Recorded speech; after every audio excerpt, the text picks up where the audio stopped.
भगवान जब रावण को मार करके आए वापस अयोध्या, राज तिलक आदि हो गया, तो जनक जी ने पत्र लिख करके भेजा। पत्र में लिखा था कि आप अपनी संपूर्ण सेना सहित, हमारी बहू, हमारी बेटी सहित चारों दुल्हा और चारों बेटियां कुछ दिन के लिए जनकपुर आइए। सब आपसे मिलना चाहते हैं, आपको देखना चाहते हैं। आप 14 वर्ष बाद लौट करके आए हैं। सीता जी के दर्शन की सबको इच्छा है, सब माताएं बहनें याद करती हैं। आप कृपा करके यहां पधारिए। तो जैसे ही पत्र आया तो सारे बानर नाचने लगे, बोले हम भी जाएंगे, हम भी जाएंगे, हम भी जाएंगे, भगवान के ससुराल जाएंगे। तो प्रभु श्री राम बोले, हनुमान जी, जामवंत जी तैयारी करिए, लेकिन सुनिए, हम भरत लक्ष्मण शत्रुघ्न हम जाएंगे, चारों बहुएं जाएंगी और कुछ आप लोग चलेंगे, सारी बानर सेना नहीं जाएगी वहां पर। तो जितने बानर बैठे थे बेचारे सब उदास हो गए, बोले क्यों जय जय, हम क्यों नहीं जाएंगे? भगवान बोले भाई देखो, बुरा नहीं मानना, तुम लोग सब बानर हो, छीन के खाना, झपट के खाना, किसी पे घुर्रा देना, ये सब तुम्हारा स्वभाव है। और ससुराल में हमको अपने मान की बड़ी बड़ी चिंता है। ससुराल में मान होना चाहिए, नहीं तो साली सरेज सब पकड़ लेती हैं फिर। और आप सब लोग जाओगे, कहीं भी बैठ जाते हो, कहीं भी घुस जाते हो, ये सब क्रिया करोगे तो हमारी ससुराल में बड़ी हंसी होगी। आप लोग तो यहीं रुको, यहीं अयोध्या में आनंद करो, हम होके आते हैं। तो बानर सब बोले, बोले हाँ सही बात है जय जय, रावण से मरना था, रावण से मरवाना था तो हमको आगे कर दिया, और जब मालपुआ मिलने हैं तो फिर हमको पीछे छोड़ के जा रहे हो, ऐसा तो मत करो जय जय। हनुमान जी जामवंत जी से सब बानर कहने लगे, आप कह दो ना ठाकुर जी हमको ले चलें। तो जामवंत जी सबसे आगे गए, सबसे बूढ़े बुजुर्ग वही हैं। जामवंत जी बोले, भगवान आप बिल्कुल चिंता मत करो, ये सब कोई भी गलत हरकत नहीं करेंगे, मैंने सबको सिखा दिया, ये मुझको मेरा पालन करेंगे, जैसा मैं करूंगा ये सब वैसे ही करेंगे। भगवान श्री राम बोले, एक ट्रायल दिखाओ हमको। सामने खड़े हो गए जामवंत जी और पीछे सारे बानर बैठे। अब जामवंत जी इधर देखें तो सारे बानर इधर देखें, जामवंत जी एक हाथ उठावे तो सारे बानर हाथ उठावे, जामवंत जी खांसे तो सारे बानर खांसे, जामवंत जी उछलें तो सारे बानर उछलें। बोले भगवान ये ऐसे ही जाएंगे, ऐसे ही आएंगे, कुछ भी अपने मन से नहीं करेंगे, आपको इन पे भरोसा नहीं, मुझ पे तो है ना, ले चलो सबको। राम जी बोले, देख लेना जामवंत जी नाक नहीं कटे हमारी। बोले बिल्कुल चिंता मत करो। गए, भगवान पूरी सेना लेकर के गए। जैसे ही जनकपुर में प्रवेश हुआ महाराज, जनकपुर के लोग देख देख करके आश्चर्यचकित, ऐसी बिल्कुल जैसे परेड करते हैं ना, ऐसे चल रहे हैं सारे बंदर जामवंत जी को देखते हुए। द्वार पर सब लोग हाथ में थाली लिए खड़े हैं, उनमें फल वल भी रखे, तो बंदरों को देख के सब भीतर जाने लगे। जामवंत जी जाना नहीं, कोई एक भी झपट्टा नहीं मारे, द्वार पे ही खड़ी रहो, फल वल लिए खड़ी रहो, कोई झपट्टा नहीं मारेगा, ये सब राम जी की सेना के बंदर हैं।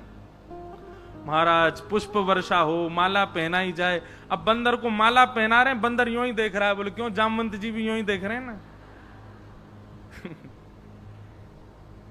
पूरी जनकपुर में प्रशंसा होने लगी, राम जी बड़े प्रसन्न। राम जी बोले, जामवंत जी हमको बड़ी प्रसन्नता है, बस ये 3-4 दिन हमको यहां रहना, ऐसे ही रहें सब लोग, आप बिल्कुल चिंता मत करो। जनक जी ने एक सभा में भोजन का कार्यक्रम किया। बोले सबके साथ बैठ के भोजन होगा, सारे बानर भी भोजन पाए। भोजन का कार्यक्रम हुआ महाराज, एक एक बानर के आगे चौकी लगाई गई। पहली बार चौकी पे पा रहे हैं बानर, और चौकियों पे सोने की थाल, वहां में कटोरी, वहां में मालपुआ रसगुल्ला सब आ रहे हैं। अब बंदर सब एक भी थाली को नहीं देख रहे, सब रे जामवंत जी को देख रहे हैं। सामने जैसे ही कोई सामग्री पधराई जाए, बंदर के मुंह में पानी तो अब आपको स्वभाव है छीन के लेनो, लेकिन हाथ पांव सब बांध के बैठे हैं। बोले जामवंत जी जो करेंगे वही करना है। जनक जी ने कहा प्रारंभ कीजिए। सबरे देख रहे हैं, तो जामवंत जी ने पहले तो जल लिया हाथ में, सबरे बानर जल ले रहे हैं, और जल लेकर के जामवंत जी मंत्र पढ़ रहे हैं, अन्नपूर्णे सदा पूर्णे आहा। सब बानर ऐसे आचमन करें, आचमन करके जैसे भी सब बानर आचमन कर रहे हैं, पहली बार आचमन करके भोजन कर रहे हैं।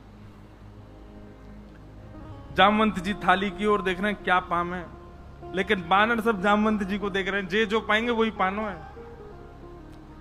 जामवंत जी ने सबसे पहले फल उठायो, आम उठायो। जैसे ही आम उठायो सब बानरन ने आम उठाया। जामवंत जी घुमा घुमा के देखें, सब बानर भी घुमा घुमा के देखें। जामवंत जी ने जोर से दबाई, सुबह में से गुठली उछल गई, और जैसे ही गुठली उछली सब बानरन ने जोर से दबाया, बोले गुठली उछलनी चाहिए।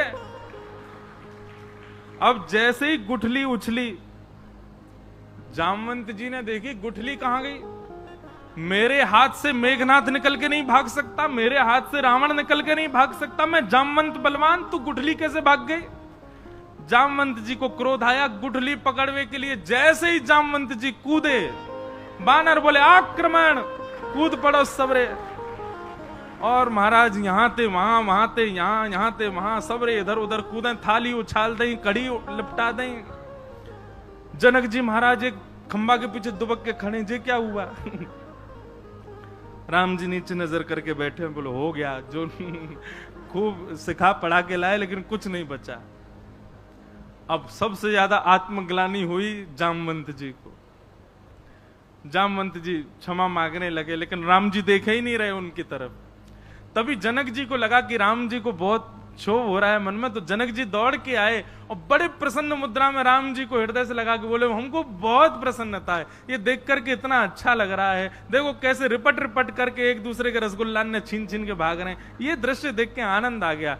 तो राम जी को जैसे हृदय से लगाया, तो दूर खड़े जामवंत जी बोले, मुझसे अपराध हो गया। राम जी दौड़ करके गए, जामवंत जी को हृदय से लगा, बोले अब चिंतित मत हो।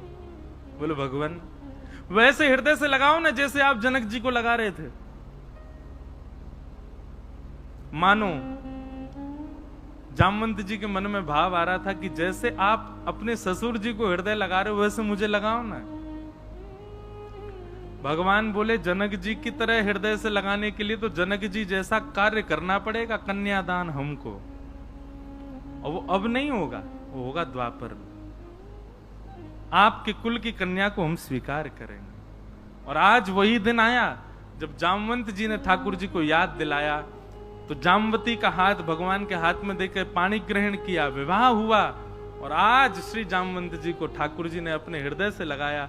इतना रोए जामवंत जी, ऐसा सुख उनको अनुभव हुआ। ऐसी ठाकुर जी की लीला।